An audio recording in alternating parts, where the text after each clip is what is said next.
Hello tout le monde, bienvenue sur la chaîne de Léo et Max. Aujourd'hui, petit top spécial One Piece avec un sujet qui va nous régaler aujourd'hui. Ah, Ouais. je pense que tu as mis les mots sur l'émotion qui nous vit à faire cette vidéo. Pourquoi? Parce que Oda, on sait, c'est un fou. Ouais. C'est un fou On sait. dans son histoire, sur ce qu'il a créé avec One Piece. Et c'est un fou du dessin aussi. C'est-à-dire que quand il a le temps de se poser et de nous réaliser des illustrations, on nous laisse pantois. Il nous laisse comme ça. Ah ouais, d'accord. Ok, d'accord. Et donc on s'est dit que pour cette vidéo, on allait se faire plaisir, on allait vous faire plaisir. On va faire quoi? Eh ben écoutez, on va sélectionner 5 de nos covers préférés parmi les tomes de One Piece. Actuellement, 97 tomes sont référencés sur l'internet, sur la toile. 97 tomes sont sortis au Japon. On a dû sélectionner seulement 5 tomes parmi ces 97 volumes, parmi nos covers préférés. Alors, qu'est-ce qu'on a fait? On a fait quand même un petit travail de sélection, c'est-à-dire que j'en suis arrivé avec 19 covers que je kiffais de ouf. T'en es arrivé avec 11, et finalement on a sélectionné, c'était très dur, hein. On a sélectionné finalement que celles qu'on avait en commun, histoire de réduire. Je dois dire également que lorsqu'il y avait deux covers qui se ressemblaient, qui avaient un style assez similaire, et ben finalement on n'en sélectionnait qu'une sur les deux. Voilà, Ouais. histoire de varier un peu et que vous ayez de quoi vous émerveiller les yeux dans cette vidéo, bien entendu. C'est clair. Et là, je pense qu'on a fait quelque chose de vraiment ouf. Et on ne va pas vous faire attendre plus longtemps. On va du coup partir sur la 5e de notre classement. On vous donne du coup rendez-vous à Marineford avec ce tome 58. Regardez-moi ça. Magnifique cover. Et la composition, elle change un peu parce que on avait l'habitude de voir Oda avant ça dans ses tomes faire un cadre un peu à la Dragon Ball. Vous savez, au début, Toriyama faisait souvent des cadres comme ça dans lesquels il insérait une illustration. Oda faisait ça aussi. Il faisait des cadres et il insérait les personnages généralement dedans. Et puis on avait une couverture de couleurs ensuite qui permettait de mettre en valeur cette illustration. Et à partir de voilà du milieu de la série, il a commencé à varier un peu les plaisirs. Et à Marineford, on arrive vraiment à quelque chose d'abouti où il travaille une composition où il découpe véritablement une sorte de séparation littéralement entre les trois amiraux qui sont en haut. Donc on a Kizaru, Aokiji et merde, comment il s'appelle ce fils de Akainu. Et on a donc cette séparation qui est faite par Luffy, qui a déraciné non pas un tronc d'arbre, parce qu'il n'y a pas vraiment d'arbre à Marineford, mais un mât d'un bateau. Bon, à la base, c'était un tronc d'arbre quand même, les mâts. Je sais pas si vous savez, parce qu'avec le papier, à la base, c'est des arbres, là, c'est pareil. Et on a Garp Et on a et Sengoku de l'autre côté. Sengoku. Et Luffy au premier plan ensanglanté, et c'est stylé quand même là. Elle est stylée là. En fait, tu ressens toute l'émotion de cette scène, de ces amiraux, de ce que ça va entraîner dans l'histoire de One Piece. Elle est forte, même les couleurs choisies, c'est assez vif. Tu vois, le parti pris de montrer aussi les amiraux avec leurs fruits qui s'expriment, ça renforce aussi quelque part les éléments que compose ce fruit, tu vois. Et du coup, j'aime beaucoup, ça me dégage vraiment quelque chose de ouf. Cette déstructuration structurée, c'est un peu ça dans cette page. Elle fait le café et ce fond qui en plus est plus sombre qu'à l'accoutumée, bah ça vient sortir justement les couleurs plus vives, le sang, le feu, la glace, la lumière jaunâtre, et ça fait vraiment son effet, je trouve. Dites-nous dans les commentaires ce que vous pensez du coup de ce tome 58. Totalement, parce que je veux ajouter un truc sur ce tome-là, c'est qu'il fait une séparation également, je sais pas si c'est voulu de la part d'Oda ou si c'est la Shueisha qui a décidé de la couleur, de l'aplat de la couverture, mais ça passe de l'ombre à la lumière si vous préférez. Donc je trouve ça intéressant, d'autant plus qu'on est dans un décor de glace, et aussi que l'ombre, on voit les trois amiraux, et en bas, bah, tu vois ta Luffy. Et on passe à la 4e place. Qui, ou plutôt quel cover on a mis à la 4e place? On a mis la cover 70. Pourquoi on a fait On ça? l'a mis parce que déjà les couleurs elles te pepsent au visage, donc tu ne peux pas passer à côté. Et au-delà de ça, la composition, Elle est infernale. elle est Elle sort de l'enfer. C'est incroyable. Ouais. Il joue avec les perspectives, il joue avec les différents supports. C'est-à-dire qu'on a de la couleur, on a du noir et blanc qui nous rappelle le manga, qui nous rappelle le Wanted. On a ce jeu de taille, c'est-à-dire qu'on a une tête énorme de Doflamingo. On a les Mugiwara dans le fond en bas à gauche. Il y a vraiment un équilibre dans cette cover. On a devant Luffy et Law qui sont justement Dressrosa. Voilà, on va pas vous refaire l'histoire, mais deux piliers. J'adore. Je trouve ça. Et en parlant de piliers, j'ai l'impression de voir la tour de Pise avec au-dessus de Franky, Baby Five et puis sa jambe levée. Là, on sait que Baby Five elle se transforme non pas en instrument de musique, hein, mais en arme.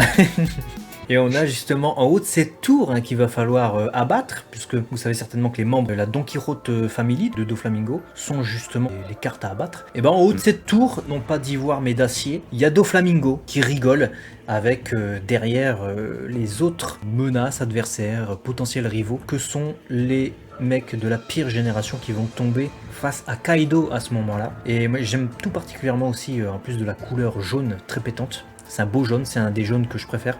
J'aime la position de Luffy qui est très originale au premier plan. Ouais, la position de Luffy du coup, et puis le jaune et le rouge qui tranchent. Elle est magnifique cette cover. Dites-nous ce que vous en pensez, mais nous elle nous a en tout cas tapé dans l'œil. Et là tenez-vous prêts, parce qu'on va casser des miroirs avec cette cover 88. Regarde. Ah, j'adore. C'est pas ouf ça. Ah, elle dégomme. Toute la symbolique, elle éclate au visage. Sans jeu de mots, c'est ouf. Elle est ultra stylée parce qu'il réussit à mettre 2 cadres dans cette image. Finalement, il y a le cadre qu'on a l'habitude de le voir utiliser, donc celui qui sépare la couverture du dessin. Et dans ce cadre, on peut voir par exemple qu'il y a Pudding, il y a Capone, il y a Chiffon. Et il y a évidemment Carotte avec la pleine lune en sous-longue qui se dresse juste sous le logo de One Piece. Ça, c'est génial également. Et en plus de ça, il y a une sorte de cadre par-dessus, mais qui vole en éclats. C'est le cadre finalement du miroir qui contient les Nakama. J'englobe Carotte dans les Nakama là pour le coup. En tout cas, tous les membres du bateau. Voilà, tous ceux qui sont sur le bateau. Là, je vais pas dire membre d'équipage parce que Carotte pour l'instant n'est pas dans l'équipage, mais vous avez compris. Et t'as Luffy qui vole au premier plan parce que lui, qu'est-ce qu'il fait? Il se rue sur Katakuri. Il va risquer peut-être sa vie, peut-être sa santé. Si t'as pas vu, je vais pas te spoiler, mais il va en tout cas passer dans le monde des miroirs et il donne l'ordre de casser les miroirs. C'est aussi toute la symbolique de cette cover. Et les tonalités sont magnifiques, hein. Le violet, le rose. Le violet rose et le jaune orangé, ce sont des teintes qui s'accordent parfaitement dans les codes couleurs. Là, on en a un exemple parfait. Franchement, c'est ouf, avec toujours cette personnalisation du logo One Piece pour apporter un équilibre et une diagonale parfaite. On a le rouge de Luffy au milieu, on a le rouge de Brook en bas à droite, et du coup, il a rajouté du rouge en haut à gauche. Dans le logo. Ouais, dans le logo, c'est les petits détails. C'est réfléchi de ouf, hein. Ouais, le Eiichiro Oda en bas qui est d'une couleur ocre un peu, tu vois, très, ouais, je sais pas comment, c'est un beige ocre orangé. On a la même chose sur One Piece en haut. C'est génial.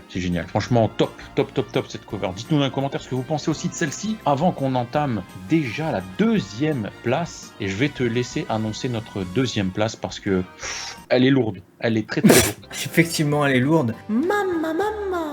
Elle est très lourde et si elle te marche dessus, elle risque de t'écraser. Et là, pour le coup, pour fêter sa 2e place, elle nous provoque un arc-en-ciel de couleurs Big Mom avec ce tome numéro 83 qui est magnifique. C'est une pépite d'harmonie. C'est beau.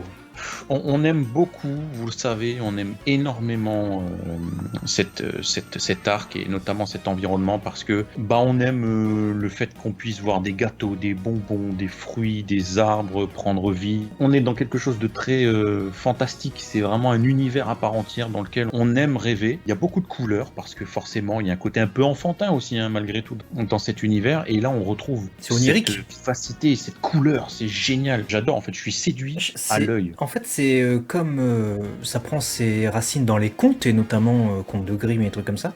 On retrouve aussi ce côté onirique. C'est-à-dire, on se croirait véritablement dans un rêve avec toutes ces couleurs. Et en plus de ça, je sais pas si vous avez remarqué, mais les membres de la famille de Mama là qui apparaissent, on dirait une pellicule en fait. Et la pellicule qui utilise une pellicule, c'est Pudding dans cet arc. Et donc, je trouve en fait cette composition non seulement originale, Luffy au premier plan certes, mais la compo avec les cadres de la famille et Mama qui est derrière et qui fait cet arc-en-ciel avec le logo est plutôt original et plutôt cool. Et il y a tout cet amas de couleurs qui vient véritablement nous créer une cover d'une tonalité qu'on n'a encore jamais vue. Il fallait attendre le 83e tome pour pouvoir avoir ça, quoi. Ouais, elle est très fine dans sa réalisation et il y a beaucoup de détails. On vous laisse du coup, avant de passer à la première place, observer de nouveau cette cover, regardez les détails qui fourmillent, c'est incroyable.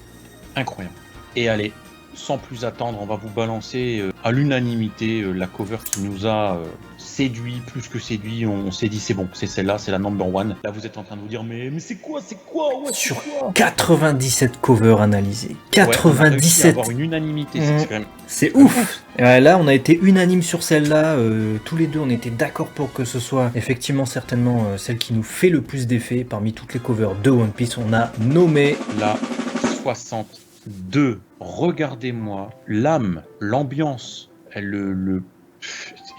tout ce Elle que est transpire folle. cette cover, elle est incroyable. Elle est folle. incroyable. Mais déjà, les Composition. illustrations d'Oda en couleur, tu sais, quand il fait les fonds marins et tout ça, qu'il a fait à l'occasion des 20 ans de One Piece et aussi de l'arc de l'île des hommes poissons, à chaque fois qu'il commençait à faire des illustrations de ouf avec de la couleur, c'était incroyable déjà, c'était magnifique. Et là, cette cover de tome 62, même si c'est pas l'un de mes arcs préférés, clairement la cover en tout cas du tome, ouais, c'est l'une des plus belles. C'est véritablement l'une des plus belles. Là, on est dans du très très lourd, quoi. C'est-à-dire qu'il y a de la perspective de profondeur qui rappelle du coup les fonds marins. On a de la transparence avec ce tube d'eau là, tu vois, qui du coup fait la séparation avec justement le fond rose qui est le fond qui homogénise toutes les covers. On a les couleurs sont juste oufissimes et la compo, quoi, ce Luffy émerveillé, on a tous des détails, le Sanji sur le côté, elle est incroyable en fait. Elle me fascine dans le moindre détail. Genre mon œil va à gauche, à droite, en bas, au milieu, etc. Tout me fascine dans cette cover. Ouais, je suis d'accord. Il y a un équilibre aussi très juste des couleurs qui doit être assez difficile à gérer quand il y a pas mal de tonalités différentes comme ça. Et en plus de ça, je sais pas si vous savez, mais Oda faisait beaucoup ses couleurs, ses mises en couleur de cover de chapitre et même de color spread au feutre. Donc je sais pas si ça a été fait au feutre ou s'il avait déjà commencé à tester un peu le numérique pour imiter le feutre. Mais si c'est au feutre, c'est du génie. C'est formidable, c'est incroyable. C'est incroyable. Tu vois, j'avais comme idée à un moment donné, dans ma partie Collect One Piece, je voulais imprimer quelques covers comme ça d'Oda qui me parlent parce que je trouve que clairement ça mérite d'être exposé. Mais celle-là... Ça mérite un poster, ça. Ça mérite un poster, ouais. Ah ouais. T'as envie de la mettre en poster dans un cadre, frère. Dites-nous dans les commentaires, qu'est-ce que vous pensez, vous, de cette cover? Qu'est-ce qu'elle vous inspire? Est-ce que vous aussi, vous partagez cette émulsion qu'on a, ou est-ce que vous êtes plutôt proche d'une autre cover qu'on n'aurait pas citée dans ce top 5? Et dans ce cas-là, dites-nous dans les commentaires laquelle est-ce, comme ça on pourra se pencher dessus. Et si vos avis sont vraiment divergents mais unanimes sur certaines covers, on pourra potentiellement faire un volume 2, vos covers préférés d'Eiichiro Oda. Ça pourrait être intéressant aussi d'analyser vos préférences. Bien sûr. Si vraiment on voit qu'il y a une distorsion totale avec nos points de vue. Ouais, et puis d'ailleurs, si jamais ce format vous plaît, n'hésitez pas à le plébisciter, ça nous donnera une indication. Et puis peut-être qu'on refera d'autres vidéos, allez savoir peut-être sur les illustrations d'Oda qui ne sont pas forcément des covers, ça peut être des color spreads, ça peut être des covers de chapitres, etc. Et carrément, moi j'aime, moi je kiffe ce format, on rêve, on se fait plaisir, on vous fait plaisir. Puis ça permet aussi de redécouvrir des illustrations qu'on n'a pas vues depuis longtemps peut-être, et de partager ça ensemble, et puis de se dire, ouais, putain, quand même, il y a du skill Eiichiro Oda. En tout cas, si ça vous a plu, n'hésitez pas à, vous savez, mettre les pouces vers le haut, partager la vidéo, et puis les pouces vers le haut si ce n'est pas fait. Et à très vite. Voilà, j'appuie sur l'abonnement. Voilà, allez, à très vite sur la chaîne des deux, de Léo et Max, et de Oda du coup, puisque c'est les dessins d'Oda. C'est pas sa chaîne, mais bon, j'avais envie de le citer quand même. Il a fait des dessins quand même, il a dessiné fort avec les crayons quand même.